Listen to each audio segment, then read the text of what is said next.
Welcome back जी, कैसे हैं आप सभी। तो मैं उम्मीद करता हूं कि आप सभी बहुत ही अच्छे होंगे, मस्त होंगे।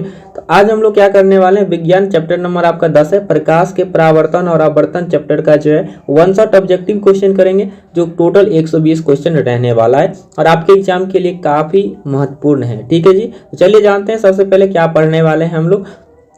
तो याद रखिएगा आप लोग क्लास 10 भौतिक विज्ञान का एल ऑब्जेक्टिव क्वेश्चन करेंगे, जो चैप्टर नंबर आपका 1 है, प्रकाश का परावर्तन और अपवर्तन, और साइंस का जो आपका एनसीईआरटी बुक है उसका चैप्टर नंबर 10वां आपको मिलेगा। ये किसके लिए, तो क्लास 10 बोर्ड एग्जाम जो है ना, चाहे बिहार बोर्ड हो, यूपी बोर्ड हो, जेके बोर्ड हो या कंपटीशन एग्जाम हैं जो क्लास 10 लेवल का साइंस पूछते हैं, उनके लिए भी मोस्ट बेनिफिट रहने वाला है। साथ में आप सभी को बता दें कि पीडीएफ नोट कैसे मिलेगा, तो फ्री मिलेगा। डिस्क्रिप्शन में व्हाट्सएप और टेलीग्राम ग्रुप का लिंक मिल जाएगा, आप हमारे साथ जुड़ सकते हैं। ठीक है, चलिए उसके साथ एक और इन्फॉर्मेशन, इस ऑब्जेक्टिव सेशन को करने से पहले अगर आपने प्रकाश के परावर्तन और अपवर्तन चैप्टर का वन शॉट वीडियो नहीं देखे है ना, तो आप लोग पहले वो जाके देखिए, आपके लिए बेस्ट रहेगा।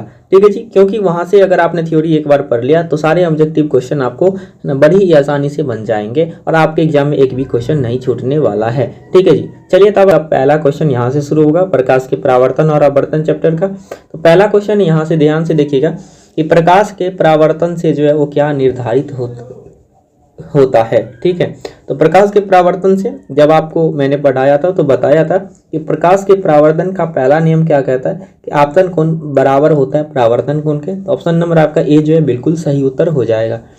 चलिए नेक्स्ट क्वेश्चन है, क्वेश्चन नंबर आपका दूसरा कि प्रकाश तरंग उदाहरण है ना, प्रकाश तरंग किस चीज का उदाहरण है, तो याद रखिएगा प्रकाश तरंग विद्युत चुंबकीय तरंग का उदाहरण है। तो ऑप्शन नंबर आपका बी जो है बिल्कुल सही उत्तर हो जाएगा। नेक्स्ट बढ़ते हैं अगले क्वेश्चन नंबर तीसरा के ऊपर। तीसरा नंबर क्वेश्चन आपसे पूछा गया है कि दर्पण के सामने किसी भी दूरी पर स्थित वस्तु का प्रतिबिंब सीधा प्रतीत होता है, तो वो कौन सा दर्पण होगा। ठीक है, देखिए सीधा प्रतिबिंब का मतलब क्या होता था, आप सभी को मैंने समझाया था। जब भी सीधा प्रतिबिंब बनेगा इसका मतलब यह है कि वह जो है वो काल्पनिक प्रतिबिंब बनेगा, और काल्पनिक प्रतिबिंब किस किस दर्पण में बनता है, तो दो दर्पण में बनता है, एक तो समतल या तो वो उत्तल हो सकता है। ठीक है, लेकिन अवतल दर्पण में भी बनता है। ठीक है ना, अवतल दर्पण में भी बनता है, लेकिन छठा केस अगर आपने पढ़ा था तो उसमें, तो इसलिए वैसे जनरली अवतल को हम कैलकुलेट नहीं करते हैं, क्योंकि यहाँ पे वास्तविक और उल्टा प्रतिबिंब ही ज्यादा से ज्यादा बनता है। ठीक है, लेकिन समतल और उत्तल एक ऐसा दर्पण होता है जिसमें हमेशा जो है वो सीधा प्रतिबिंब बनता है, इसलिए ऑप्शन नंबर आपका डी जो है बिल्कुल सही उत्तर हो जाएगा। चलिए क्वेश्चन नंबर आप देखते हैं चौथा। क्वेश्चन नंबर चौथा क्या कहता है कि किस माध्यम में प्रकाश की चाल सबसे अधिक होती है, तो याद रखना आपको निर्वात में। ऑप्शन नंबर आपका जो है वो डी जो है बिल्कुल ही सही उत्तर हो जाएगा। निर्वात में प्रकाश की चाल सबसे अधिक होती है। कितना होता है ये भी याद रखना है, 3 इंटू है ना 10⁸ मीटर प्रति सेकेंड होता है, आप सभी को याद रखिएगा। ठीक है, क्योंकि एग्जाम में ये भी कई बार पूछा है कि प्रकाश की चाल कितनी होती है, तो आप सभी को याद रखना है। चलिए अगला है क्वेश्चन नंबर आपका 5 कि प्रकाश की किरण गमन करती है, तो प्रकाश की किरण जो है वो सीधी रेखा में गमन करती है। ऑप्शन नंबर आपका बी जो है बिल्कुल सही उत्तर है। नेक्स्ट क्वेश्चन बताइएगा, क्वेश्चन नंबर आपका 6 है। ठीक है, तैलीय कागज होता है ना, तो 2025 के बिहार बोर्ड के एग्जाम में यानी इसी बार जो है वो सेकंड सिटिंग में पूछा गया क्वेश्चन है कि तैलीय कागज कैसा होता है, तो याद रखना है पारभाषक होता है। ऑप्शन नंबर आपका सी जो है बिल्कुल सही उत्तर है। चलिए नेक्स्ट है आपका अगला क्वेश्चन, क्वेश्चन नंबर 7 है। ठीक है, प्रकाश के परावर्तन के कितने नियम होते हैं मेरे दोस्त, तो प्रकाश के परावर्तन को आप बताए थे 2 नियम होते और दोनों नियम आप सभी को मैंने पढ़ाया था। चलिए नेक्स्ट आप लोग देखते हैं अगला क्वेश्चन है आपका कि समतल दर्पण द्वारा बना प्रतिबिंब कैसा होता है। ठीक है, समतल दर्पण के द्वारा बना प्रतिबिंब कैसा होता है, तो आप सभी को बताया था और इसीलिए बोला कि पहले जाके वन शॉट वीडियो थ्योरी का क्लास देखो, जिसमें मैंने कंप्लीट चैप्टर नंबर 10 पढ़ाया है, इन प्रकाश का परावर्तन और अपवर्तन। ठीक है, तो काल्पनिक बनता है। ऑप्शन नंबर आपका बी जो है बिल्कुल सही उत्तर है। नेक्स्ट बताइए कि एक अभिसारी किरण पुंज है ना समतल दर्पण पर आपतित होती है, तो परावर्तित किरण पुंज जो है वो कैसा होगा।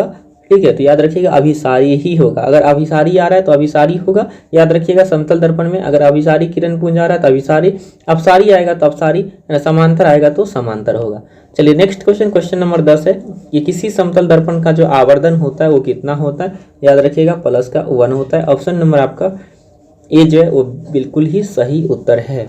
ठीक है, चलिए नेक्स्ट है आपका क्वेश्चन नंबर 11 कि एक प्रकाश किरण एक समतल दर्पण पर लंबवत आपतित होता है तो परावर्तन कोण का जो मान होगा वो कितना होगा, तो 0 डिग्री होगा। ऑप्शन नंबर आपका बी जो है वो बिल्कुल ही सही उत्तर होगा। कैसे होगा, तो यहाँ पे देख सकते हैं, मान लो एक समतल दर्पण है, यहाँ से आ गया लंबवत, ये लंबवत का मतलब 90 डिग्री के कोण बना रहा है, और जब 90 डिग्री का कोण बना रहा है तो बताओ समतल और परावर्तन का नियम कहता है कि अगर कोई किरण ऐसे टकराया तो उसी माध्यम में वापस लौट जाता है। यानी देखो यहाँ से जब हम यहाँ पे डालेंगे है ना, यानी लंब डालेंगे तो लंब जाएंगे तो ये लंब का क्या मतलब हुआ कि 90 डिग्री के कोण पे होगा, लेकिन जब ये रिफ्लेक्ट है ना, यहाँ से जब रिफ्लेक्ट होगा तो ये तो 0 डिग्री के कोण पे होगा, यानी इसी पर हो जाएगा, इसलिए 0 डिग्री का कोण बनता है ना।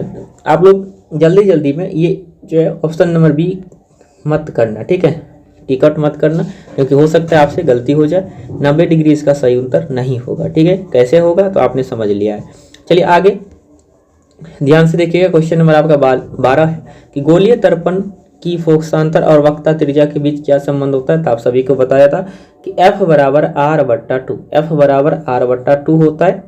तो F बराबर R/2 किस ऑप्शन में, कोई भी ऑप्शन में नहीं है, तो फिर क्या हो सकता है इसका आंसर, तो बताओ। चाहे आप F बराबर R/2 बोलो या आप ऐसे बोलो कि R बराबर 2 टाइम ऑफ F, है ना, क्योंकि ये मल्टीप्लाई हो जाएगा उधर, तो ये क्या बनाएगा R बराबर, यानी त्रिज्या जो होता है फोकस का 2 गुना होता है। तो यहाँ पे ऑप्शन नंबर आपका ए नजर आ रहा है, ठीक है, ऑप्शन नंबर ए बिल्कुल ही सही उत्तर होगा। चलिए नेक्स्ट आप लोग बताइएगा, क्वेश्चन नंबर आपका 13 है कि किसी बीम का अवतल दर्पण के द्वारा बना प्रतिबिंब जो है वो कैसा हो रहा है, आभासी है, सीधा है और बड़ा पाया गया, तो वस्तु की स्थिति जो है वो कहाँ पे होनी चाहिए, तो कहाँ पे होना चाहिए जी, तो यहाँ पे आप लोग देख सकते हैं। तो याद रखिएगा है ना, जब भी अवतल दर्पण, देखिए अवतल दर्पण का बात कर रहे हैं, ध्यान से देखिएगा, जब अवतल दर्पण का बात करें कि प्रतिबिंब आभासी बनता है, सीधा बनता है और बड़ा पाया गया, तो मैंने आप सभी को है ना वन शॉट कराते समय बताया था, ये केस आप सभी को स्पेशल करके याद रख रहे हैं। तो वो केस क्या था, तो दर्पण के ध्रुव और मुख्य फोकस के बीच में वस्तु को रखा जाता है अवतल दर्पण के केस में, तो प्रतिबिंब आभासी, सीधा और बड़ा बनता है, ठीक है जी। तो चलिए आगे समझते हैं। अगला क्वेश्चन है आपका क्वेश्चन नंबर 14 यानी 14। यहाँ पे देखिएगा काल्पनिक प्रतिबिंब होता है, कैसा होता है, तो बताए थे काल्पनिक प्रतिबिंब याद रखिएगा सीधा होता है, और वास्तविक प्रतिबिंब जो है वो वास्तविक प्रतिबिंब कैसा होता है, तो वास्तविक प्रतिबिंब आपका उल्टा होता है, ठीक है। और अगला क्वेश्चन है क्वेश्चन नंबर आपका 15 कि सरल सूक्ष्मदर्शी में किसका उपयोग किया जाता है, तो सरल सूक्ष्मदर्शी में किसका उपयोग किया जाता है जी, तो याद रखिएगा उत्तल लेंस का उपयोग किया जाता है। ऑप्शन नंबर आपका डी जो है बिल्कुल सही उत्तर है। नेक्स्ट आप लोग क्वेश्चन बताइएगा, हजामती के लिए किस दर्पण का उपयोग किया जाता है, ठीक है। इन सभी का एक्सप्लेनेशन मैंने वन शॉट में किया है, ठीक है। तो यहाँ पे आप लोग वहाँ जाके आप लोग देख सकते हैं, तो आपके लिए बहुत ही अच्छा रहने वाला है। तो हजामती के लिए दर्पण का उपयोग किया जाता है अवतल दर्पण का, याद रखिएगा। ऑप्शन नंबर आपका ये जो है बिल्कुल सही उत्तर है। इस बार भी सेकेंड सिटिंग में क्वेश्चन पूछा गया था। अगला देखिए, अगला क्वेश्चन नंबर आपका 17 है कि सर्च लाइट का परावर्तक सतह जो है वो कैसा होता है, तो सर्च लाइट का परावर्तक सतह कैसा होता है, तो अवतल होता है। ऑप्शन नंबर आपका ए जो है वो बिल्कुल ही सही उत्तर है। चलिए नेक्स्ट आप लोग क्वेश्चन बताइएगा। देखिए इसका रीजन भी अगर समझिएगा तो ये क्या करता है सर्च लाइट में, क्योंकि यहाँ पे प्रतिबिंब हम जानते हैं अवतल दर्पण क्या करता है, ये क्या करता है किरण को एक है ना एक ही बिंदु पर फोकस कर देता है, यानी कन्वर्ज कर देता है, इसीलिए सर्च लाइट में इसका उपयोग किया जाता है। वैसे अगला बताइएगा कि दंत विशेषज्ञ जो है किस दर्पण का उपयोग जो है मरीजों के दांत का बड़ा प्रतिबिंब बनाने के लिए करता है, तो अवतल दर्पण में हम लोग जानते हैं है ना किसी भी वस्तु का बड़ा प्रतिबिंब प्राप्त होता है। तो ऑप्शन नंबर आपका ये जो है बिल्कुल ही सही उत्तर हो जाएगा। चलिए नेक्स्ट क्वेश्चन आप लोग बताइएगा कि क्वेश्चन नंबर आपका 19 है कि एक प्रयोग में अवतल दर्पण के द्वारा किसी बिंब का प्रतिबिंब एक पर्दे पर प्राप्त किया जाता है, ठीक है। तो कह रहा है कि फोकस दूरी को निर्धारित है ना करने के लिए जो है प्रयोगकर्ता को क्या मापने की जरूरत पड़ेगा, तो याद रखिएगा तो दर्पण है ना दर्पण तथा बिंब के बीच की दूरी, इन दर्पण और वस्तु के बीच की दूरी को मापने की जरूरत पड़ेगा, ठीक है, याद रखिएगा। चलिए नेक्स्ट है आपका क्वेश्चन है अगला क्वेश्चन नंबर 20। क्वेश्चन नंबर 20 क्या कहता है कि यदि किसी बिंब के प्रतिबिंब का आवर्धन ऋणात्मक है तो उस प्रतिबिंब की प्रकृति जो है वो क्या होगा, तो उस प्रतिबिंब की प्रकृति क्या होगा जी। देखिए आवर्धन ऋणात्मक है, आवर्धन ऋणात्मक है तो आप सभी को बताया था वास्तविक और उल्टा प्रतिबिंब बनता है, लेकिन अगर धनात्मक आ जाए तब क्या होगा, याद रखिएगा आवर्धन अगर धनात्मक होता है तो प्रतिबिंब आभासी और सीधा बनता है, जिसे आप काल्पनिक और सीधा भी बोलते हैं। तो याद रखिएगा ये भी आगे आएगा कभी ना कभी क्वेश्चन। अगला बताइए क्वेश्चन है आपका कि उत्तल दर्पण की फोकस दूरी जो है है ना, क्या होगा जिसकी वक्रता त्रिज्या जो 32 सेंटीमीटर है। तो बताओ फोकस दूरी पूछा, एफ बराबर हम जानते हैं r/2। r/2 मतलब 32 का बट्टा में 2, तो ये कितना आएगा 16 आएगा। तो 16 कौन से ऑप्शन में, ऑप्शन नंबर 2 है। अब बताओ ये पूछा किस दर्पण के बारे में कह रहा है, उत्तल दर्पण है, और हम जानते हैं उत्तल दर्पण की फोकस दूरी धनात्मक होती है, इसीलिए ऑप्शन नंबर आपका सी होगा। अगर मान लो यहाँ पे अवतल दर्पण होता तो ऑप्शन नंबर डी हो जाता। ठीक है, तो ये भी याद रखना, कंफ्यूजन नहीं करना कि ऐसे कैसे होता है। अगला क्वेश्चन है कि किस दर्पण का उपयोग जो है पश्चिम दृश्य दर्पण के रूप में किया जाता है, यानी साइड मिरर के रूप में किया जाता है। तो उत्तल दर्पण का उपयोग किया जाता है, याद रखिएगा, है ना। कई बार ये क्वेश्चन सब पूछा जा रहा है, सारे क्वेश्चन मोस्ट इंपोर्टेंट है, आप सभी को बता दें। अगला बताइएगा कि नए कार्तिक परिपाटी के अनुसार दर्पण के सामने रखे गए बिंब की दूरी ली जाती है। तो बिंब की दूरी क्या ली जाती है, तो बताओ कौन सा दर्पण का बात कर रहा है, सॉरी कुछ गोलीय दर्पण का बात कर रहा है ना। तो देखिए याद रखिएगा, हमेशा ऋणात्मक होता है, ये बात भी मैंने आप सभी को बताया था कि बिंब दूरी हमेशा ऋणात्मक होता है, याद रखिएगा। चाहे अवतल दर्पण के बारे में पूछे, उत्तल दर्पण के बारे में पूछे, बिंब का दूरी हमेशा ऋणात्मक होता है। चलिए नेक्स्ट है कि किस दर्पण की फोकस दूरी धनात्मक होता है। तो बताओ, अभी जस्ट बताया था उत्तल दर्पण की फोकस दूरी कैसा होता है, तो धनात्मक होता है। ठीक है, चलिए नेक्स्ट क्वेश्चन है आपका क्वेश्चन नंबर 25 कि किसी कार के अग्रदीप में प्रयुक्त दर्पण कौन सा है। कार के अग्रदीप में यानी हेडलाइट में किस दर्पण का उपयोग किया जाता है, तो याद रखिएगा अवतल दर्पण का उपयोग किया जाता है। ऑप्शन नंबर आपका ए जो है बिल्कुल ही सही उत्तर है। ठीक है, कोई दिक्कत नहीं। चलिए आगे समझते हैं। अगला है आपका क्वेश्चन नंबर 26 कि समतल दर्पण की फोकस दूरी होती है। तो बताइए समतल दर्पण की फोकस दूरी कितना होता है। याद रखिएगा समतल दर्पण की फोकस दूरी अनंत होता है। ऑप्शन नंबर आपका ए जो है बिल्कुल ही सही उत्तर है। चलिए नेक्स्ट आप लोग बताइएगा। अगला क्वेश्चन है आपका क्वेश्चन नंबर 27 कि अवतल दर्पण के सामने वस्तु को कहाँ रखा जाए, है ना, ताकि प्रतिबिंब उल्टा वास्तविक और समान आकार का बने। देखिए यहाँ पे क्या बोला गया है आपसे कि देखिए यहाँ पे सबसे मेन बात यहाँ पे समझना है, अवतल दर्पण है तो प्रतिबिंब उल्टा और वास्तविक बनेगा ही, कोई दिक्कत नहीं है। लेकिन यहाँ पे बोला है समान आकार का, तो बताओ समान आकार का बोला गया है तो कहाँ पे होना चाहिए। तो आपको बताया था सी बराबर सी बताया था। इसका मतलब वक्रता केंद्र, क्योंकि हम सी को बोलते हैं वक्रता केंद्र। तो यहाँ पे ऑप्शन नंबर आपका डी जो है सॉरी सी जो है बिल्कुल सही उत्तर हो जाएगा वक्रता केंद्र पर। ठीक है, चाहे अवतल दर्पण हो उत्तल दर्पण हो, है ना, दोनों में अगर कभी भी समान आकार पूछा जा रहा है तो वो वक्रता केंद्र पर ही होगा। ठीक है, याद रखिएगा कहाँ पे होगा, वक्रता केंद्र पर ही होगा। चलिए नेक्स्ट बताइएगा कि दाढ़ी बनाने के लिए कौन सा दर्पण उपयोग किया जाता है। तो अवतल दर्पण का उपयोग किया जाता है, याद रखिएगा दाढ़ी बनाने के लिए, है ना, किसका उपयोग किया जाता है, अवतल दर्पण का उपयोग किया जाता है।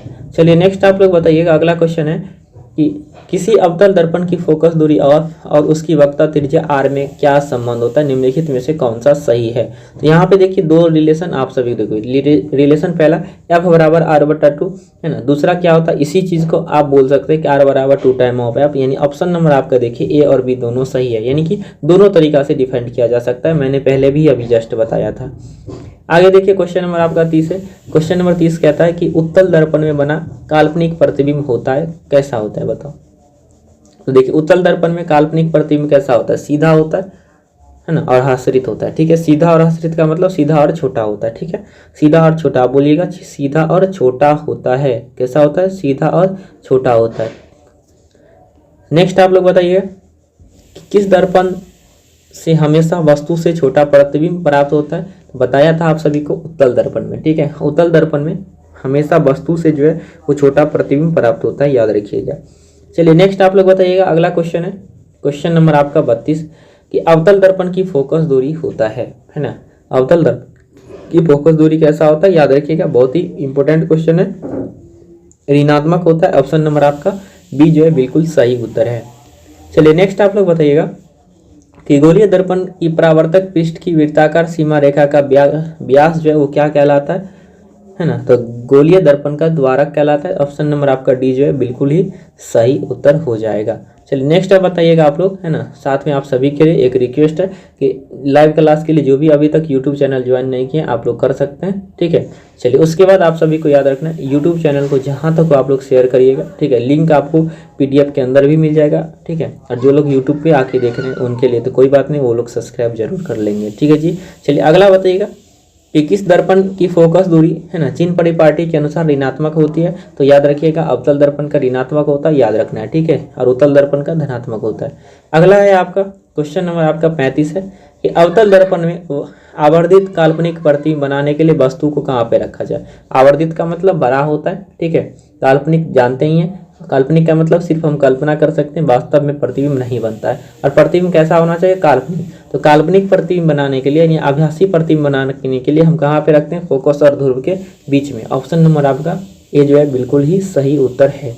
चलिए नेक्स्ट क्वेश्चन जानते हैं। अगला क्वेश्चन क्या है, अगला क्वेश्चन है क्वेश्चन नंबर 36 कि निम्नलिखित में से किस दर्पण के द्वारा किसी वस्तु का आभासी यानी काल्पनिक प्रतिबिंब मिल सकता है ना। काल्पनिक प्रतिबिंब मिल सकता है, ऐसा पूछा गया। देखिए तो उत्तल दर्पण में तो जानते ही काल्पनिक प्रतिबिंब ही बनता है, समतल दर्पण में भी जानते हैं काल्पनिक प्रतिबिंब ही बनता है, लेकिन ऐसा पूछा गया कि किस दर्पण में मिल सकता है। ऑप्शन को देखिए, इनमें से सभी भी है, सभी है, जिसका मतलब हम जानते हैं कि अवतल दर्पण में है ना। केस नंबर 6 यानी ध्रुव और फोकस के बीच में जब वस्तु को रखते हैं तो प्रतिबिंब काल्पनिक प्राप्त होता है, यानी ऑप्शन नंबर आपका डी ओवरऑल सही है। तीनों प्रकार के दर्पण में याद रखिएगा है ना, काल्पनिक प्रतिबिंब मिल सकता है, ठीक है ना, मिल सकता है। यानी अगर कन्फर्मेशन के रूप से समझा जाए तो देखिए अब इन दोनों में तो 100% बनता है, 100% काल्पनिक प्रतिबिंब बनता है, लेकिन अवतल दर्पण में आप बोले है ना तो 90% केस में जो है वो क्या होता है, 90% केस में वास्तविक प्रतिबिंब ही बनता है। अगला देखिए क्वेश्चन नंबर आपसे पूछा गया कि फोकस दूरी 20 सेंटीमीटर वाले अवतल दर्पण की वक्रता त्रिज्या क्या होगी, यानी आर बराबर पूछा है। तो आर बराबर क्या होता है, एफ बट्टा है ना, सॉरी एक मिनट, एफ बराबर नहीं होता जी, आर बराबर जो है 2 टाइम ऑफ एफ होता है, ठीक है, यही होता है जिसे आप आर बराबर एफ बराबर आर बट्टा 2 बोलते हैं। तो वक्रता त्रिज्या बोला गया था, तो बताओ आर का मान जो आएगा वो 2 गुने 20, और 2 गुने 20 कितना होता है, 40 होता है। ऑप्शन नंबर आपका सी जो है वो बिल्कुल ही सही उत्तर है, क्वेश्चन नंबर 37 का सही जवाब। चलिए अगला देखिए क्वेश्चन नंबर आपका 38 क्या है, 38 देखते हैं। अगला है क्वेश्चन कि आंख नाक गला के चिकित्सक के द्वारा उपयोग में लिया जाने वाला दर्पण कौन सा है ना। तो पहले भी आया था क्वेश्चन, अवतल दर्पण का उपयोग किया जाता है, क्यों, क्योंकि अवतल दर्पण में प्रतिबिंब जो है वो वास्तविक बनता है और साथ में बड़ा भी बनता है, ठीक है। चलिए नेक्स्ट आप लोग बताइएगा कि उत्तल दर्पण का आवर्धन महत्तम मान कितना होता है, यानी उत्तल दर्पण में आवर्धन का जो मैक्सिमम वैल्यू होता है वो कितना हो सकता है। तो याद रखिएगा आवर्धन है ना, किसी आवर्धन होता क्या है, अगर आपने नहीं पढ़ा तो एक बार बता दे रहे हैं। आवर्धन जो है वो h' होता है, यानी इमेज है ना, इमेज का जो ऊंचाई होता है और वस्तु का ऊंचाई होता है, इन दोनों का रेशियो ही आवर्धन कहलाता है। यानी हमें आवर्धन ये बताता है कि जो वस्तु से उसका प्रतिबिंब बना है वो कितना बड़ा है या कितना छोटा है। तो बताओ आवर्धन 1/2 होगा, याद रखिएगा। इसका मतलब है कि उत्तल दर्पण में प्रतिबिंब हमेशा किसी भी वस्तु का आधा ही बनेगा, यानी अगर कोई वस्तु 10 सेंटीमीटर का है तो प्रतिबिंब उसका 5 सेंटीमीटर का ही दिखाई देगा, ठीक है। अगला बताइएगा अवतल लेंस के द्वारा बना प्रतिबिंब होता है। देखिए यहाँ पे अवतल लेंस है, अवतल लेंस के द्वारा जो बना प्रतिबिंब होता है मेरे दोस्त, तो याद रखिएगा कैसा होता है, तो छोटा भी होता है, आभासी भी होता है और है ना काल्पनिक भी होता है, यानी जिसे आप बोल सकते हैं आभासी को काल्पनिक ही बोलते हैं, याद रखिएगा, और सीधा भी होता है, ठीक है। तो यानी तीनों होता है, तो ऑप्शन नंबर आपका डी जो है बिल्कुल ही सही उत्तर है। नेक्स्ट आप लोग बताइएगा क्वेश्चन अगला है क्वेश्चन नंबर 41, पूछ रहा है क्वेश्चन यदि अवतल दर्पण का निचला आधा भाग जो है वो टूट जाए तो प्रतिबिंब कैसा बनेगा। तो याद रखिएगा कम तीव्र बनेगा, प्रतिबिंब तो बनेगा यानी कम तीव्र बनेगा, यानी आप जिससे बोलते हैं ब्लर है ना, ब्लर टाइप का बनेगा, यानी क्लियर नहीं बनेगा। अगला देखिए क्वेश्चन नंबर आपका 42 है। क्वेश्चन नंबर 42 क्या कह रहा है, अगर फोकस दूरी जो है वो 10 सेंटीमीटर के अवतल दर्पण के द्वारा उत्पन्न आवर्धन धनात्मक होगा तो वस्तु दूरी का मान क्या होगा। देखो ये क्वेश्चन अच्छे से समझना, पूछा है कि आवर्धन धनात्मक होगा, और बताओ आवर्धन धनात्मक होता है इसका क्या मतलब होता है कि प्रतिबिंब सीधा बनेगा, काल्पनिक बनेगा, है ना। अब वस्तु से बड़ा बने वो तो डिपेंड करेगा कि दर्पण कौन सा है, तो अवतल दर्पण है तो यानी बड़ा ही बनेगा, लेकिन वस्तु दूरी का मान क्या होगा ये पूछा है। तो बताओ धनात्मक कब होगा, है ना, अवतल दर्पण में धनात्मक कब होगा वस्तु दूरी का मान। तो हम जानते हैं कि देखो अगर अवतल दर्पण है तो अब बोला गया फोकस दूरी 10 सेंटीमीटर है, यानी फोकस दूरी यहाँ पे अगर हम लेट कर लें एफ, यहाँ पे फोकस दूरी 10 दिया है ना, फोकस दूरी क्या दिया है 10 सेंटीमीटर आपको दिया है। तो अब को बोला गया है कि आवर्धन धनात्मक है, ये भी हम जानते हैं। तो अब जो है वस्तु दूरी का मान क्या होगा, तो बताओ आप, है ना, आप क्या समझ सकते हो यहाँ से। देखो 10 है ना फोकस दूरी, अगर फोकस और ध्रुव के बीच में यानी फोकस और पोल के बीच में रहता है तब जाके है ना अवतल दर्पण में आवर्धन धनात्मक होगा, और क्योंकि इस बीच में ही प्रतिबिंब कैसा बनता है, तो काल्पनिक प्रतिबिंब बनता है, यानी आभासी प्रतिबिंब बनता है। इसका मतलब 10 से अगर कम हम रखते हैं तो आवर्धन धनात्मक होगा, यानी वस्तु दूरी का मान 10 से कम रहना चाहिए, तब जाके आवर्धन धनात्मक होगा। और आवर्धन धनात्मक होने का मतलब है कि दूसरी साइड जाके प्रतिबिंब बनता है, और आप जानते भी हैं इस बात को, ठीक है। यानी पोल और फोकस के बीच में अगर वस्तु को रखा जाता है तो आवर्धन धनात्मक होता है, आभासी प्रतिबिंब बनता है और सीधा भी बनता है, यानी 10 से कम होना चाहिए, याद रखिएगा। जो ऑप्शन नंबर शायद ऑप्शन नंबर ए में भी है, ठीक है, कोई बात नहीं, ऑप्शन नंबर ए और सी दोनों सही हो जाएगा। नेक्स्ट आप लोग बताइएगा, क्वेश्चन नंबर आपका 43 है कि फोकस से ध्रुव की ओर आने पर अवतल दर्पण में आवर्धन का जो मान होगा वो क्या होता है, तो बढ़ता है, याद रखिएगा, है ना। अभी जस्ट इस चीज़ को समझा, ये है आपका पोल, ये है आपका फोकस। तो बताओ जब फोकस और ध्रुव, है ना, फोकस और ध्रुव के बीच में हम वस्तु को रखते हैं अवतल दर्पण में, तो हम जानते हैं प्रतिबिंब कैसा बनता है, तो आभासी बनता है, यानी काल्पनिक बनता है और सीधा बनता है, ठीक है। तो आवर्धन क्या होता है, धनात्मक होता है। तो आवर्धन कैसे बनेगा, याद रखिएगा, फोकस से अगर हम है ना, फोकस से अगर हम कहाँ पे जा रहे हैं, ध्रुव की ओर जा रहे हैं, जैसे जैसे बढ़ते चलेंगे ध्रुव की ओर तो आवर्धन का मान बढ़ता चला जाएगा, ठीक है, याद रखिएगा। तो ऑप्शन नंबर आपका ए जो होगा बिल्कुल ही सही उत्तर होगा। चलिए 44 नंबर क्वेश्चन को देखते हैं। 44 नंबर क्वेश्चन क्या कहता है कि एक अवतल दर्पण के प्रधान अक्ष पर जलती चींटी का प्रतिबिंब सीधा है, ठीक है। आप देखो सीधा है, अरे अवतल दर्पण में सीधा है तो सीधे बताओ यार, है ना, फोकस और ध्रुव के बीच में होगा, तो फोकस और ध्रुव के बीच में होगा। लेकिन यहाँ पे बोला फोकस से ध्रुव की ओर में, वही बात है, फोकस से ध्रुव की ओर में, ऐसा तो नहीं है ना कि ध्रुव के फोकस में। और देखो यहाँ पे बोला क्या जा रहा है, प्रतिबिंब सीधा है और बढ़ता ही जा रहा है, तो चींटी की गति की दिशा क्या होगा, अगर बढ़ता ही जा रहा है, प्रतिबिंब सीधा और बढ़ता ही जा रहा है, इसका मतलब है कि वो ध्रुव की ओर जा रहा है, अभी जस्ट समझाया था, यानी ऑप्शन नंबर आपका बीच में बिल्कुल सही उत्तर होगा। नेक्स्ट आप लोग बताइएगा, किसी बीम का वास्तविक प्रतिबिंब समान आकार का प्राप्त करने हेतु उत्तल लेंस के सामने कहाँ पे रखा जाना चाहिए। अरे सीधे लेंस हो, दर्पण हो, उत्तल हो, अवतल हो, कुछ नहीं, अगर समान आकार का पूछ रहा है ना, यानी समान आकार का बोल रहा है, तो याद रखिएगा वो वक्ता केंद्र पर ही होगा। कहाँ पे होगा, वक्ता केंद्र पर ही होगा। ऑप्शन नंबर आपका बी जो है बिल्कुल ही सही उत्तर होगा, याद रखिएगा। कोई भी दर्पण हो, कोई भी लेंस हो, अगर समान आकार का अगर पूछ रहा है कहीं पे, तो वक्ता केंद्र पर ही होगा। चलिए नेक्स्ट आप लोग बताइएगा, एक उत्तल लेंस जो होता है कैसा होता है जी। उत्तल लेंस आप सभी समझते होंगे, उत्तल लेंस कुछ इस प्रकार का दिखाई देता है, ठीक है, उस उत्तल लेंस इस प्रकार का दिखाई देता है। बताओ ये क्या है ना, बीच में मोटा है ना, बीच में मोटा है किनारों की अपेक्षा, यानी बीच की अपेक्षा सॉरी नहीं, ये नहीं होगा, एक मिनट, किनारों की अपेक्षा बीच में मोटा होता है। ऑप्शन नंबर आपका सी जो है बिल्कुल सही उत्तर है। चलिए नेक्स्ट आप लोग बताइएगा, किस लेंस के द्वारा सिर्फ काल्पनिक प्रतिबिंब बनता है। देखिए दर्पण नहीं पूछा गया, अगर दर्पण पूछा जाता तो उत्तल होता है, लेकिन यहाँ पे लेंस पूछा है तो अवतल हो गए, क्योंकि अवतल लेंस जो आपने पढ़ा था जब, तब आप सभी को बताया था इन सभी चीज़ों के बारे में। तो अवतल लेंस के द्वारा जो प्रतिबिंब बनता है वो काल्पनिक बनता है, सीधा बनता है, याद रखिएगा। अगला क्वेश्चन है क्वेश्चन नंबर आपका 48, ठीक है। क्वेश्चन नंबर 48 कहता है कि एक एंगस्ट्रॉन का जो मान होता है वो क्या होगा, तो याद रखिएगा 10 की पावर 10 मीटर होता है। ऑप्शन नंबर आपका ए जो है बिल्कुल ही सही उत्तर है। नेक्स्ट आप लोग बताइएगा, क्वेश्चन नंबर आपका है ना 49 है कि निर्वात में प्रकाश की चाल क्या होती है। निर्वात में प्रकाश की चाल क्या होती है, याद रखिएगा 3 × 10 की पावर 8 मीटर प्रति सेकेंड। ऑप्शन नंबर आपका डी जो है बिल्कुल ही सही उत्तर है। चलिए नेक्स्ट आप लोग बताइएगा, अगला क्वेश्चन है कि एक उत्तल लेंस की फोकस दूरी अगर 20 सेंटीमीटर है तो इसकी क्षमता जो है वो क्या होगा, है ना, इसकी क्षमता क्या होगा। तो याद रखिएगा, देखिए क्षमता निकालने के लिए हमने आप सभी को बताया था P बराबर फार्मूला बताया था, है ना, 100 सेंटीमीटर या मीटर में 1 मीटर, 100 सेंटीमीटर बट्टा फोकस दूरी, यही तो होता था किसी भी लेंस का पावर।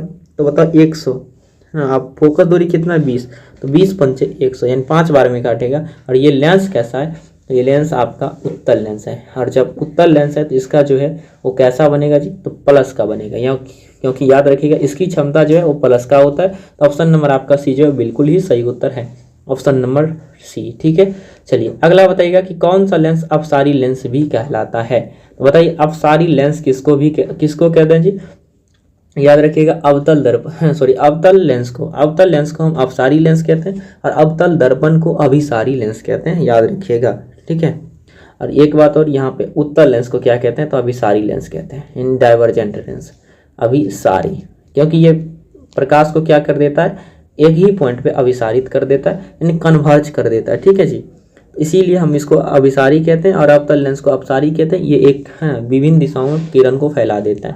अगला देखिए क्वेश्चन नंबर आपका है 52 कि किस माध्यम में प्रकाश की चाल अधिकतम होती है। ठीक है, तो याद रखिएगा यहाँ पे पूछा गया है, ऑप्शन देखिए ध्यान से देखना पड़ेगा, हवा में, जल में, शीशा में और हीरा में। याद रखिएगा प्रकाश की चाल सबसे ज़्यादा तो वैसे निर्वात में होती है, अगर ऑप्शन नहीं है तो हवा को टिक आउट करना है, क्योंकि निर्वात के बाद हवा में ही प्रकाश की चाल सबसे ज़्यादा होता है।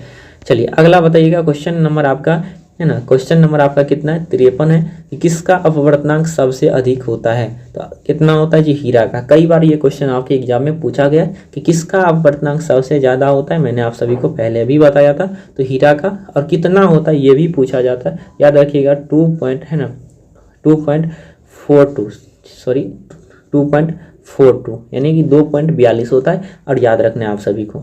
ठीक है, और बाकी हवा का कितना होता है तो 1.003 होता है ना। जल के बारे में भी बताता है 1.33 होता है। ठीक है, कांच के बारे में बताया था विभिन्न प्रकार का, शीशा का 1.46 भी होता है, क्राउन कांच का है ना, इस हिसाब से होता है, किसी का 38 भी होता है।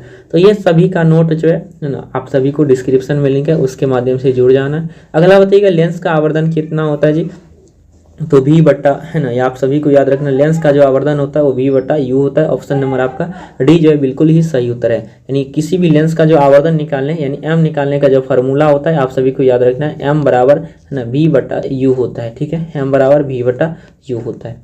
चलिए नेक्स्ट क्वेश्चन है क्वेश्चन नंबर आपका 55 कि वायु में प्रकाश की चाल निर्वात की अपेक्षा होती है, तो कैसा होता है जी। ठीक है, तो याद रखिएगा निर्वात की अपेक्षा कम होती है। ठीक है, वायु में कम होती है, और इस बार ये क्वेश्चन पूछा गया था। ठीक है, 2025 के सेकंड सिटिंग में। याद रखिएगा निर्वात की अपेक्षा, क्योंकि निर्वात में ज़्यादा होती है, और निर्वात की अपेक्षा पूछिए तो निर्वात की अपेक्षा वायु में क्या होगा, कम होगा। नेक्स्ट आप लोग बताइएगा क्वेश्चन नंबर आपका 56 है कि प्रकाश की चाल विभिन्न माध्यम में क्या होगा। तो आप सभी को बताए थे कि माध्यम के बदलते ही प्रकाश की चाल बदल जाती है, इसका मतलब जो है विभिन्न हो जाएगा। ठीक है, विभिन्न माध्यम में प्रकाश की चाल विभिन्न होती है। चलिए नेक्स्ट है क्वेश्चन नंबर आपका है ना 57 कि तालाब का जल कम गहरा दिखाई देने का जो कारण है वो क्या है। तालाब का जल जो है वो कम गहरा दिखाई देने का क्या कारण है, तो अपवर्तन। याद रखिएगा अपवर्तन के कारण ऐसा होता है। तो अपवर्तन जो है आप सभी को मैंने पढ़ा दिया है वन शॉट के माध्यम से ही, है ना। चलिए अगला बताइएगा क्वेश्चन है कि लेंस के है ना, लेंस में मुख्य फोकस की संख्या कितनी होती है। याद रखिएगा लेंस में मुख्य फोकस की संख्या मेरे दोस्त 2 होता है। याद रखिएगा ऑप्शन नंबर आपका ए जो है बिल्कुल ही सही उत्तर है। नेक्स्ट आप लोग बताइएगा कि अवतल लेंस का आवर्धन क्या होगा, चाहे अवतल लेंस हो उत्तल लेंस, आवर्धन तो सेम ही होता है V बटा U। ऑप्शन नंबर आपका डी जो है बिल्कुल ही सही उत्तर है। चलिए नेक्स्ट आप लोग बताइएगा क्वेश्चन है आपका कि किस लेंस को अभिसारी लेंस कहा जाता है। बताइए किस लेंस को अभिसारी लेंस कहा जाता है। तो अभी जस्ट बताया था उत्तल लेंस को। ऑप्शन नंबर आपका ए जो है वो बिल्कुल ही सही उत्तर हो जाएगा। ठीक है जी, चलिए नेक्स्ट आप लोग बताइएगा। अगला है क्वेश्चन आपका क्वेश्चन नंबर 61 कि कौन सा पदार्थ जो है वो लेंस बनाने के लिए प्रयुक्त नहीं किया जाता है। तो याद रखिएगा मिट्टी का उपयोग लेंस बनाने के लिए नहीं किया जाता है। तो ऑप्शन नंबर आपका डी जो है बिल्कुल ही सही उत्तर है। चलिए नेक्स्ट आप लोग क्वेश्चन बताइएगा। क्वेश्चन है आपका क्वेश्चन नंबर 62 कि उत्तल लेंस के द्वारा आवर्धित काल्पनिक प्रतिबिंब तब बनता है जब वस्तु रहती है। तो बताओ उत्तल लेंस में आवर्धित काल्पनिक प्रतिबिंब कब बनता है, यानी बड़ा प्रतिबिंब काल्पनिक प्रतिबिंब कहाँ पर बनता है, उत्तल लेंस बोला गया। ठीक है जी, याद रखिएगा फोकस और लेंस के बीच में। ठीक है, फोकस और लेंस के बीच में। जैसे अगर दर्पण में अवतल दर्पण बोला जाता था, इसे आवर्धन है ना, आवर्धित काल्पनिक प्रतिबिंब कहाँ बनता है, फोकस और ध्रुव के बीच में। तो यहाँ पे फोकस और लेंस के बीच में होगा। ठीक है, अगला बताइएगा कि किसी वस्तु का जो वास्तविक प्रतिबिंब है कौन बना सकता है। ठीक है, तो वास्तविक प्रतिबिंब कौन बना सकता है जी, याद रखिएगा उत्तल लेंस बनाता है। ठीक है, उत्तल लेंस जो है किसी भी वस्तु का वास्तविक प्रतिबिंब बनाता है, और अवतल लेंस जो है वो किसी भी वस्तु का काल्पनिक प्रतिबिंब बनाता है। ठीक है, काल्पनिक प्रतिबिंब बनाता है। अगला देखिए क्वेश्चन नंबर आपका 64 है, किसी बिंदु से है ना किसी बिंदु वस्तु से निकलकर किरणें किसी लेंस में अपवर्तित होकर जिस बिंदु पर मिलती है उसको हम लोग क्या कहते हैं, उसको हम फोकस कहते हैं। याद रखिएगा ऑप्शन नंबर आपका सी जो है बिल्कुल ही सही उत्तर है। नेक्स्ट बताइएगा क्वेश्चन नंबर आपका 65 है कि फोटोग्राफी कैमरा का अभिदृश्यक होता है, यानी फोटोग्राफी कैमरा में जो है वो किसका उपयोग किया जाता है, तो याद रखिएगा उत्तल लेंस का उपयोग किया जाता है। ऑप्शन नंबर आपका सी जो है बिल्कुल ही सही उत्तर है। नेक्स्ट आप लोग बताइएगा कि किसी गोलीय दर्पण तथा किसी पतले गोलीय लेंस है ना, दोनों की फोकस दूरियां जो है वो -15 सेंटीमीटर है, तो दर्पण तथा लेंस जो है वो संभवतः है कैसा है, दर्पण तथा लेंस जो है वो संभवतः है कैसा होना चाहिए। देखिए दोनों की फोकस दूरी क्या है, यहाँ पे देखिएगा तो -15 सेंटीमीटर। ये तो 15 सेंटीमीटर इंपॉर्टेंट नहीं है, इंपॉर्टेंट ये है कि पॉजिटिव है या निगेटिव है, ये निगेटिव है। और जब दोनों का दर्पण और लेंस, तो याद रखिएगा ऐसा कब संभव होता है ना, जब लेंस एक मिनट रुकिएगा, तो लेंस और दर्पण दोनों क्या रहना चाहिए, अवतल रहना चाहिए, क्योंकि अवतल दर्पण का जो फोकस दूरी ऋणात्मक होता है और अवतल लेंस का ही फोकस दूरी ऋणात्मक होता है। याद रखिएगा साथ में उत्तल लेंस और उत्तल, एक मिनट, हाँ दोनों उत्तल, यानी एक मिनट यार क्या हो रहा है यार, एक मिनट, सॉरी आप सभी से, है ना। यहाँ पे देखिए क्या बोला गया था, तो सही तो मैंने बताया था लेकिन ऑप्शन गलत टिक आउट कर दिया, ठीक है। यानी दोनों क्या होना चाहिए, अवतल होना चाहिए, ठीक है, दोनों अवतल होना चाहिए, यानी अवतल दर्पण भी होगा, अवतल लेंस भी होगा, ठीक है। और उत्तल का बात करें तो दोनों धनात्मक होगा, ठीक है, फोकस दूरी दोनों धनात्मक होगा, उत्तल लेंस का, अवतल लेंस का। एक मिनट आगे देखिए, क्वेश्चन नंबर आपका 67 है कि शब्दकोश के छोटे अक्षरों को पढ़ने के लिए ना किस लेंस का उपयोग करना आप पसंद करेंगे, ऐसा क्वेश्चन पूछा गया। याद रखिएगा पढ़ने के लिए सबसे अच्छा जो है छोटे अक्षर को पढ़ने के लिए, याद रखिएगा 5 सेंटीमीटर की फोकस दूरी का उत्तल लेंस सबसे बेस्ट रहता है। तो आपका ऑप्शन नंबर सी जो है बिल्कुल ही सही उत्तर होगा। नेक्स्ट आप लोग बताइएगा, क्वेश्चन नंबर आपका 68 है कि प्रकाश का चाल जो है वो न्यूनतम होता है। प्रकाश का चाल क्या जो न्यूनतम होता है, कब होता है न्यूनतम, याद रखिएगा प्रकाश का चाल निम्नलिखित ऑप्शन के अनुसार से देखेंगे तो निर्वात में सबसे ज़्यादा होता है। उसके बाद ये देखिए प्रकाश की चाल डिपेंड करता है कि किसका आवर्तनांक कितना है, जिसका आवर्तनांक ज़्यादा होगा उसमें प्रकाश की चाल कम होगा, ठीक है। तो यहाँ पे वायु में होगा ही नहीं, है ना, क्योंकि वायु का भी तो निर्वात से कुछ ही कम होता है। आगे आता है जल में और कांच में, तो देखिए जल का जो आवर्तनांक होता है 1.33 होता है और कांच का जो है अप्रॉक्स 1.5 के लमसम में होता है, इसीलिए जो है कांच में प्रकाश की चाल कम हो जाएगा। ऑप्शन नंबर आपका डी जो है बिल्कुल ही सही उत्तर है। नेक्स्ट आप लोग बताइएगा, क्वेश्चन है कि एक पारदर्शी गोलीय कवच की बाहरी त्रिज्या अगर 20 सेंटीमीटर तथा भीतरी त्रिज्या जो 9.8 सेंटीमीटर है तो त्रिज्या आपतित प्रकाश के लिए कैसा व्यवहार करेगा, ऐसा क्वेश्चन बोला गया। तो कैसे करेंगे इस क्वेश्चन को, देखिए सबसे पहली बात यहाँ पे देखिएगा, तो बाहरी त्रिज्या 20 सेंटीमीटर का, ठीक है, यानी बाहर वाला मान लेते हैं कि जो बाहर वाला त्रिज्या है ना वो क्या है 20 सेंटीमीटर। सबसे पहले एक गोला बनाते हैं, ठीक है, मान लो ये आपका दर्पण है, ठीक, गोलीय दर्पण है, इसकी त्रिज्या देखो अंदर वाली त्रिज्या जो है, अंदर वाली त्रिज्या ये 20 सेंटीमीटर का होगा, ठीक है। और उसके बाद कुछ ही मतलब अब 19.8 का क्या मतलब हुआ कि 20 से थोड़ा सा कम भीतरी वाली त्रिज्या, यानी भीतर में जो त्रिज्या होगा वो कितना होगा, थोड़ा सा कम होगा, ठीक है, थोड़ा सा कम होगा। याद रखिएगा थोड़ा सा कम हुआ, इसका क्या मतलब, एक मिनट यहाँ पे थोड़ा सा, चलिए हाँ, तो ये हुआ आपका त्रिज्या, इसका कितना होगा तो बताओ, ये इसका 9.8 होगा, सॉरी 19.8 होगा। ये अंदर वाला का कितना होगा, 20 होगा। तो अब बताओ अगर पूछ रहा है कि आपतित किरण के लिए, ये आपतित किरण, ऐसे आपतित किरण आ रहा है, इसको मान लेते हैं कि ये दर्पण है, तो बताओ आपतित किरण के लिए कैसा व्यवहार करेगा, ये उठा हुआ नहीं नजर आ रहा है, बताओ ये जो दर्पण का सतह है ये उठा हुआ नजर आ रहा है ना, और जब उठा हुआ दर्पण का सतह हो परावर्तक सतह तो उसको हम लोग क्या बोलते हैं, बताओ उत्तल लेंस बोलते हैं या आप उत्तल दर्पण बोल सकते हैं, ठीक है। तो ऑप्शन नंबर आपका ये जो है बिल्कुल ही सही उत्तर होगा, ठीक है। चलिए तो कुछ बढ़ते हैं अगले क्वेश्चन के ऊपर, और अगला क्वेश्चन हम लोग देखते हैं कौन सा है। 70 नंबर क्वेश्चन है कि कौन सा लेंस की क्षमता का मात्रक है। लेंस की क्षमता का मात्रक मोस्ट इंपोर्टेंट क्वेश्चन है, याद रखिएगा मेरे दोस्त, मोस्ट इंपोर्टेंट क्वेश्चन है। लेंस की क्षमता का मात्रक कई बार क्वेश्चन में कम से कम 4-5 बार क्वेश्चन पूछ लिया जाता है ना, हर साल पूछ लिया जाता है, याद रखिएगा डायऑप्टर। ऑप्शन नंबर आपका सी जो है बिल्कुल ही सही उत्तर है।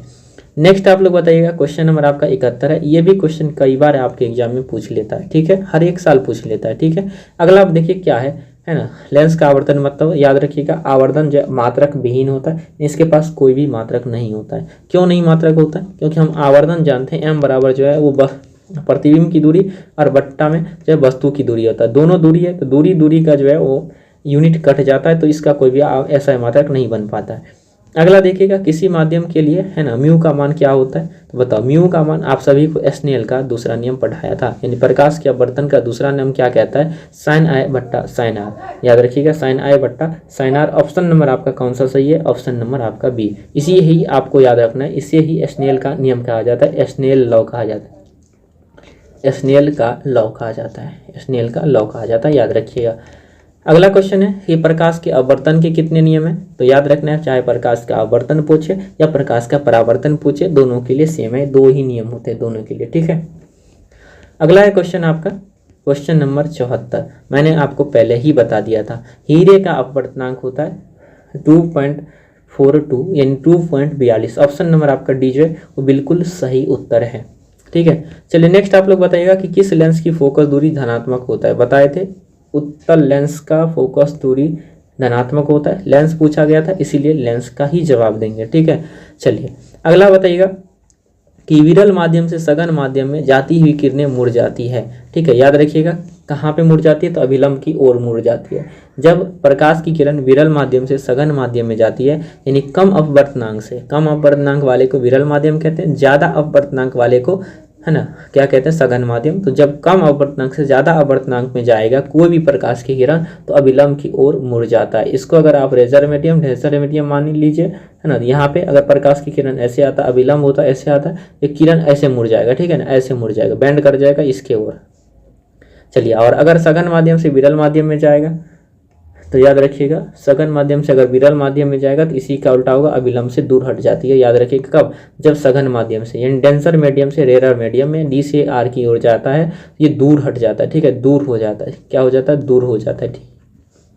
चलिए अगला बताइएगा आप लोग, क्वेश्चन नंबर आपका 77 है। क्वेश्चन नंबर 77 क्या कहता है कि चिन्ह परिपाटी में धनात्मक फोकस दूरी किसका होता है। तो धनात्मक फोकस दूरी अवतल लेंस का उत्तल लेंस और उत्तल दर्पण दोनों का होता है, यानी ऑप्शन नंबर आपका ए और बी दोनों सही है, यानी ऑप्शन नंबर डी बिल्कुल राइट हो जाएगा। और अवतल दर्पण की क्या होता है, निगेटिव होता है, याद रखिएगा, चाहे अवतल लेंस का ही पूछे वो भी निगेटिव होता है। नेक्स्ट आप लोग बताइएगा कि जब सघन माध्यम से विरल माध्यम में है ना गमन करने पर आपतित कोण आर और अपवर्तन कोण आर में जो है वो क्या संबंध होता है। मेरे दोस्त बताओ कि जब सघन माध्यम से विरल माध्यम की ओर जाता है कोई भी प्रकाश की किरण, है ना, तो बताओ जब विरल से सघन में जाता था, अभी जस्ट समझाया था, तो दूर हट जाता है, ठीक, पास आता है। लेकिन जब सघन से विरल में जाएगा तो ये दूर हट जाता है। जब दूर हटेगा तो ये बताओ, ये पहला होता है आई का कोण, ये दूसरा वाला जो है वो आर होता है। इस बार आर क्या हो जाएगा, बढ़ जाएगा ना, आर बढ़ जाएगा, यानी आई से आर जो है बड़ा हो जाएगा, आई से आर बड़ा होगा। ऑप्शन नंबर आपका सी में, ऑप्शन नंबर सी आपका बिल्कुल सही उत्तर हो जाएगा। चलिए अगला बताइएगा, क्वेश्चन नंबर आपका है ना 79 है, 79 नंबर क्वेश्चन है कि निर्देशांक चिन्ह परिपाटी में सभी दूरियां मापी जाती है, तो ध्रुव से मापा जाता है, इन पोल से मापा जाता है, याद रखिएगा। चलिए अगला बताइएगा, क्वेश्चन नंबर आपका है ना 80 है कि कांच की एक समांतर पट्टी है ना पर सफेद किरणें तिरछी आपतित होती है, तो प्रथम अपवर्तनांक है ना अपवर्तन के साथ जो है घटित होगा, क्या होगा, ठीक है। याद रखिएगा क्या होता है जी, आपको याद रखना है कि वर्ण विक्षेपण होगा। वर्ण विक्षेपण का मतलब प्रकाश, जो सफ़ेद प्रकाश है उसको 7 रंग की रंगीन पट्टी में बदल जाना, उसी को हम वर्ण विक्षेपण कहते हैं, यानी 7 कलर में बदल जाना, ठीक है। चलिए आगे जानेंगे बाकी वैसे इसके बारे में।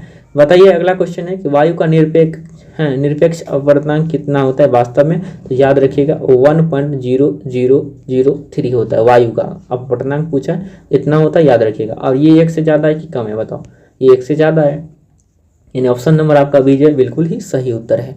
नेक्स्ट आप लोग बताइएगा कि निम्नलिखित में से किसका अपवर्तनांक सबसे कम है ना, निम्नलिखित में से सबसे कम किसका अपवर्तनांक है, कम है, याद रखिएगा पानी का, ठीक है ना, पानी का सबसे कम है, कितना होता है 1.33। इसका देखो याद रखने का वैसे है ना कोई ज़रूरत नहीं है, लेकिन फिर भी कभी कभी पूछ लेता है तो आप है ना आप याद भी रख सकते हैं। आपको नोट के अंदर जो है इसका भी आपको नोट लिखा है, अब सारे का अपवर्तनांक दिया है, पानी का, तारपीन का, बेंजीन का, केरोसिन का, इन सभी चीज़ों का। चलिए अगला बताइएगा, याद रखिएगा कि 2D क्षमता वाले लेंस का फोकस अंतर कितना है, यानी फोकस दूरी कितना है, आपसे पूछा है क्वेश्चन नंबर 83। तो बताओ 83 नंबर क्वेश्चन का क्या होगा, जब डी दिया यानी पावर इस पर दिया आपको कितना 2D, क्योंकि हम डायोप्टर में पावर को मापते हैं तो इसीलिए 2D लिखा है। अब बताओ फोकस दूरी क्या होता है। हम जानते हैं पावर बराबर कितना होता है 100 सेंटीमीटर और बट्टा में फोकस दूरी। और यहाँ पे फोकस निकालना यानी एफ इधर आएगा तो पी नीचे चला जाएगा, यानी 100 और बट्टा पी का मान कितना है 2D दिया है, और 2D से यहाँ पे गया यानी 50D। ऑप्शन नंबर आपका डी। तो ऐसे आपको कैलकुलेट करना है। नेक्स्ट बताइएगा, क्वेश्चन है आपका प्रकाश के किरणें के समूह को क्या कहते हैं। ठीक है ना, इस बार क्वेश्चन पूछा गया था फर्स्ट सीटिंग में, ठीक है 2025 बोर्ड एग्जाम के फर्स्ट सीटिंग में, कि प्रकाश के किरणें के समूह को क्या कहते हैं। तो ऑप्शन में आपका प्रकाश स्रोत था, प्रदीप्त था, परिकीर्ण था, प्रकाशपुंज, किरणपुंज था। तो याद रखिएगा किरणपुंज या प्रकाशपुंज कहते हैं। तो ऑप्शन नंबर आपका बी जो है बिल्कुल ही सही उत्तर होगा। नेक्स्ट आप लोग बताइएगा, निर्गत किरण और अभिलंब के बीच के कोण को हम क्या कहते हैं। निर्गत कोण कहते हैं, याद रखिएगा, है ना। परावर्तित किरण और अभिलंब के बीच में अगर पूछा जाए तो परावर्तन कोण कहते हैं, याद रखिएगा। आने वाले, है ना, तो ये तो हो गया निर्गत कोण, ठीक है। आपतन कोण के और अभिलंब के बीच में जो कोण होता है उसको हम लोग क्या बोलते हैं, आपतन कोण बोलते हैं। तो एक ही बात हुआ, कोई दिक्कत नहीं है, ठीक है। चलिए उसके बाद यहाँ से देखिए क्वेश्चन नंबर आपका जो है वो कौन सा है, 86 नंबर क्वेश्चन पे हम लोग चल चुके हैं। तो यहाँ पे देखिए पूछा गया कि सोलर कुकर में किसका उपयोग किया जाता है। तो याद रखिएगा सोलर कुकर में किसका उपयोग किया जाता है, तो अवतल दर्पण का उपयोग किया जाता है। ऑप्शन नंबर आपका ये जो है वो बिल्कुल ही सही उत्तर है, ऑप्शन नंबर, ठीक है 86 का। अगला बताइएगा कि दो वक्रीय पृष्ठ से घिरे ठोस माध्यम को हम लोग क्या कहते हैं, तो लेंस कहते हैं, यानी गोलीय लेंस कहते हैं। एक ही बात हुआ, ऑप्शन नंबर आपका सी जो है वो बिल्कुल ही सही उत्तर है। चलिए नेक्स्ट आप लोग बताइएगा, क्वेश्चन नंबर अगला है 88 का, वह गोलीय दर्पण जो बाहर की ओर वक्रित हो वो क्या कहलाता है। जो बाहर की ओर वक्रित हो उसे हम क्या कहते हैं, तो याद रखिएगा उसे हम उत्तल दर्पण कहते हैं। ऑप्शन नंबर आपका सी जो है बिल्कुल ही सही उत्तर है। नेक्स्ट आप लोग बताइएगा, क्वेश्चन नंबर आपका है ना 89 है कि वह गोलीय दर्पण जो अंदर की ओर वक्रित हो उसे हम क्या कहते हैं, तो उसे हम अवतल दर्पण कहते हैं। ऑप्शन नंबर आपका ए जो है बिल्कुल ही सही उत्तर होगा। अवतल दर्पण को दिखा कुछ इस प्रकार से होता है, ठीक है। अवतल दर्पण इस प्रकार से होता है, उत्तल दर्पण कुछ इस प्रकार से होता है, तो याद रखिएगा। अगला बताइएगा, निम्नलिखित में से कौन सा जो है वो दर्पण का सूत्र है, ठीक है। दर्पण का सूत्र कौन सा है, याद रखिएगा, तो 1/b plus 1/u plus 1/u plus 1, एक मिनट, हाँ क्या है 1/b प्लस 1/u बराबर जो है 1/f जो आपका दर्पण सूत्र कहलाता है। और साथ में याद रखिएगा 1/ यहाँ पे देख रहे होंगे ऑप्शन नंबर जो बी को देखिएगा, 1/b माइनस 1/u बराबर 1/f, इसी को हम लोग लेंस सूत्र भी कहते हैं। तो लेंस सूत्र और दर्पण सूत्र आपको दोनों याद रहना चाहिए। बताओ दर्पण सूत्र याद हुआ, प्लस वाला दर्पण सूत्र माइनस वाला लेंस सूत्र वैसे होता है, लेकिन याद रखना है दोनों में अंतर क्या हुआ, ठीक है। ये आपका प्लस में होता है तो 1/u प्लस 1/b बराबर 1/f होता है आपका दर्पण सूत्र, लेकिन 1/b माइनस 1/u जो है वो आपका होता है लेंस का सूत्र। अगला बताइएगा, अगला क्वेश्चन है आपका, ये पतले लेंस की आवर्धन क्षमता कैसा होता है। तो पतले लेंस की आवर्धन क्षमता मेरे दोस्त कैसा होता है, तो कम होता है, याद रखिएगा।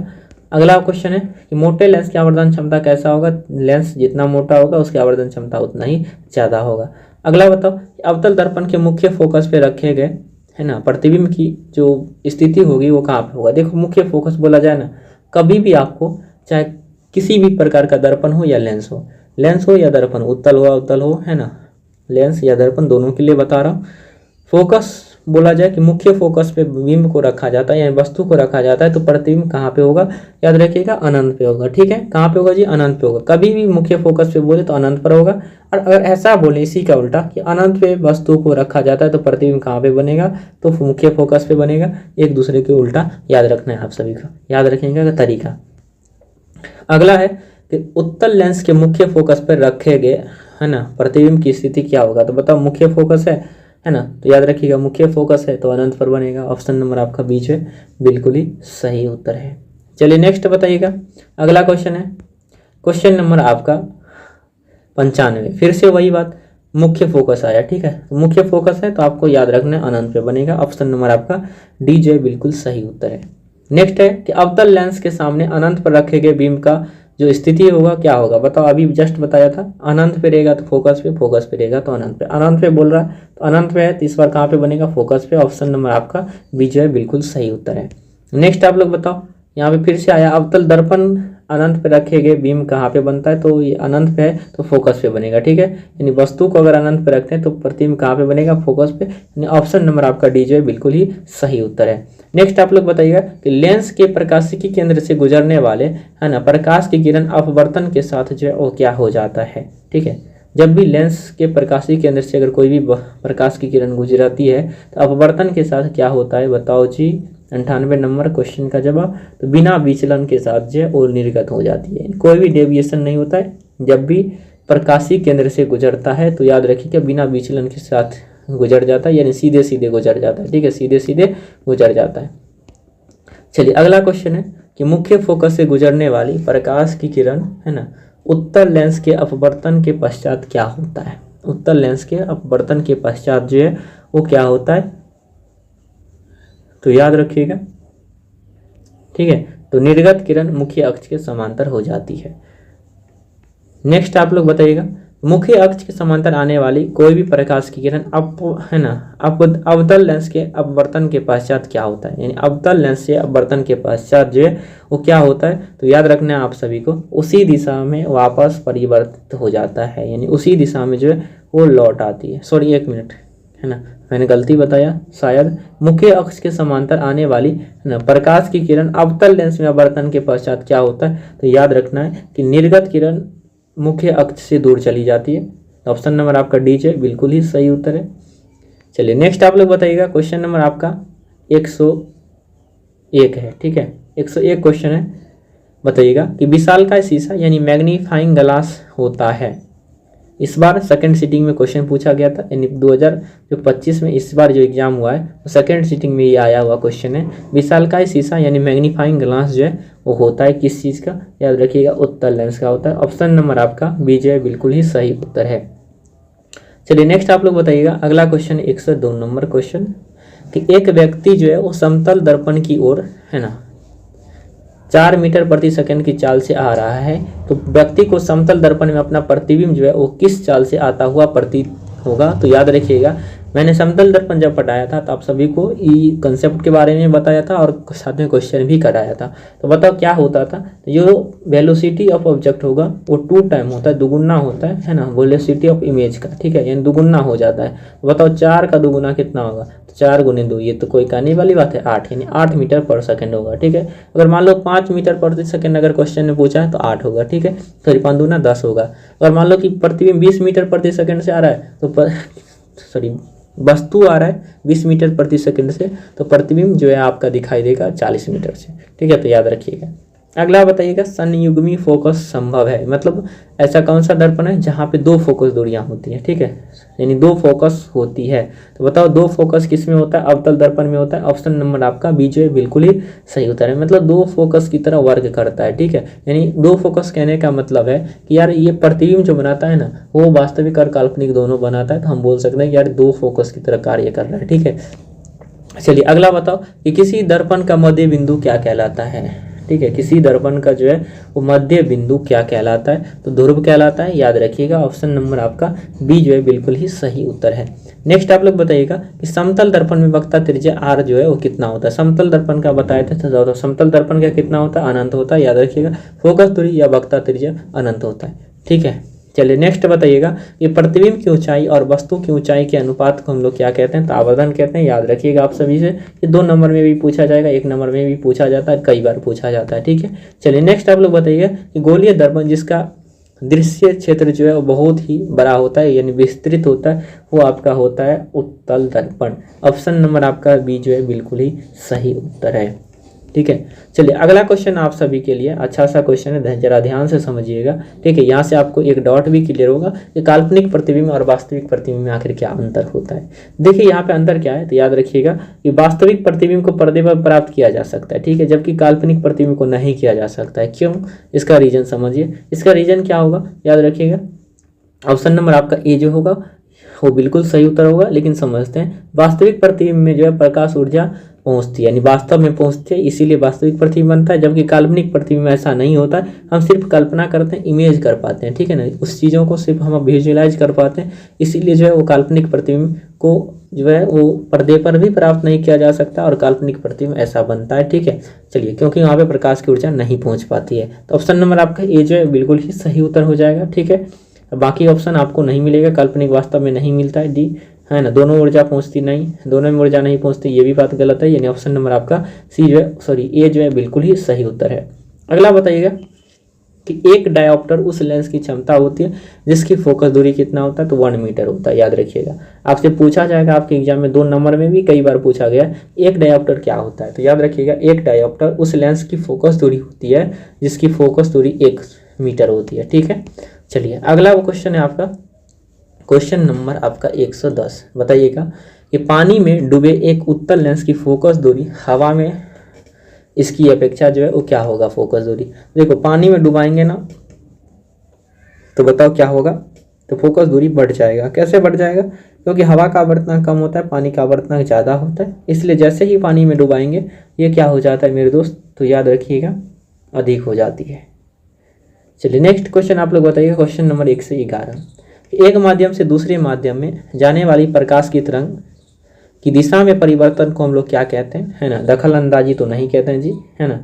चलिए, दखल अंदाजी नहीं कहते हैं, मृगतृषा नहीं कहते हैं, विवर्तन नहीं कहते हैं, अपवर्तन कहते हैं, ठीक है, रिफ्रैक्शन कहते हैं। तो याद रखिएगा ये क्वेश्चन काफ़ी इंपॉर्टेंट हो जाता है आपको 1 नंबर के लिए भी और 2 नंबर के लिए भी। आपसे पूछा जा सकता है कि अपवर्तन किसे कहते हैं, तो ये जवाब आपको लिख के आना है, ठीक है। एक माध्यम से दूसरे माध्यम में जाने वाली प्रकाश की तरंग की दिशा में परिवर्तन को हम लोग क्या कहते हैं, अपवर्तन कहते हैं।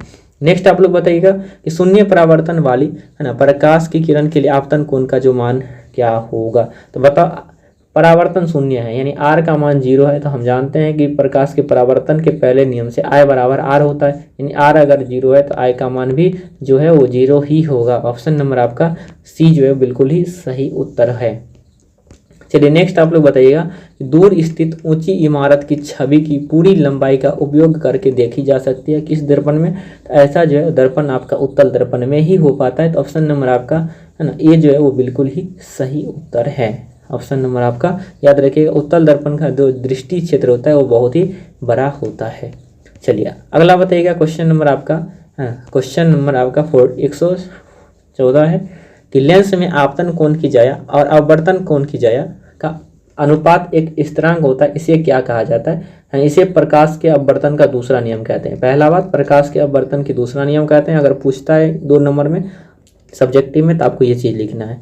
और इसको क्या कहते हैं, देखिए इसी को हम लोग साइन आई, है ना, बट्टा साइन आर बराबर म्यू बोलते हैं, जो एक स्थिरांक होता है, और इसको बताए थे स्नेल का नियम कहते हैं। चाहे आपको स्नेल का नियम पूछे या प्रकाश के प्रवर्तन का दूसरा नियम पूछे, एक ही बात है, क्योंकि स्नेल के द्वारा ही दिया गया था। चलिए, अब यहाँ पे देखिए ध्यान से, अगला क्वेश्चन है आपका 115 नंबर क्वेश्चन कि परावर्तन के नियम मान्य है, किसके लिए परावर्तन के नियम लागू होता है। याद रखिएगा, उत्तल, अवतल, है ना, समतल, तीनों प्रकार के दर्पण के लिए मान्य होता है, तो ऑप्शन नंबर आपका डी जो बिल्कुल ही सही उत्तर होगा। नेक्स्ट आप लोग बताइए, क्वेश्चन नंबर आपका है ना 116 है कि लेंस की फोकस दूरी एफ और वह क्षमता पी में जो है वो क्या संबंध है, ऐसा बोला गया। ऑप्शन की मदद से इसको हम सॉल्व करते हैं। देखिए, पहले हम जानते हैं कि जो आपका पावर होता है ना वो 100 सेंटीमीटर और बट्टा में कितना होता है जी, एफ होता है। तो बताओ एफ है ना, अब यहाँ पे क्या रिलेशन हो सकता है, तो देखो सबसे पहले ये जो ये क्या है, भाग में है, इसको जाएंगे तो P गुने एफ, P गुने एफ जो है वो किसके बराबर हो जाएगा, तो 100 सेंटीमीटर, और 100 सेंटीमीटर हुआ तो 100 सेंटीमीटर को 1 मीटर बोलेंगे, यानी P गुने एफ जो है 1 के बराबर होना चाहिए। तो P गुने एफ एक ही तो ऑप्शन है, वैसे भी गुना में P गुने एफ 1 के बराबर होता है, 1 मीटर के बराबर। अगला है क्वेश्चन कि सूर्य से आने वाली प्रकाश की किरण, है ना, प्रकाश किरण पुंज जो है वो किस प्रकार का होता है। याद रखिएगा, समांतर किरण पुंज होता है। ऑप्शन नंबर आपका बी जो है बिल्कुल ही सही उत्तर होगा, ठीक है जी। चलिए, तो इसी के साथ जो है यहाँ पे सारे ऑब्जेक्टिव क्वेश्चन है ना समाप्त होते हैं। चलिए, तो मिलेंगे अगली क्लास के साथ, तब तक के लिए आप सभी है ना अच्छे से पढ़ाई करते रहिए, मस्त रहिए, है ना। अगली क्लास जल्दी आप सभी के लिए अपलोड कर दिया जाएगा, साथ में लाइव क्लास भी होंगे, है ना। और अगर आप लोग ऑब्जेक्टिव नोट्स या किसी भी प्रकार का नोट्स नहीं लिए हैं और क्लास 10 की कंप्लीट तैयारी आप मेरे साथ जुड़ के करना चाहते हैं, तो यूट्यूब चैनल को आप लोग सब्सक्राइब कर लीजिए और टेलीग्राम, व्हाट्सएप ग्रुप है, इन सभी चीज़ों को आपको ज्वाइन कर लेना है। और जहाँ तक वो मेरे दोस्त है ना, इस चैनल को ज़रूर शेयर करिए अपने दोस्तों यारों के पास जो भी क्लास 10th मैट्रिक परीक्षा की तैयारी करते हैं। चलिए मिलेंगे अगली क्लास के साथ, तब तक के लिए ओके भाई, मस्त रहिए, पढ़ते रहिए, जय हिंद।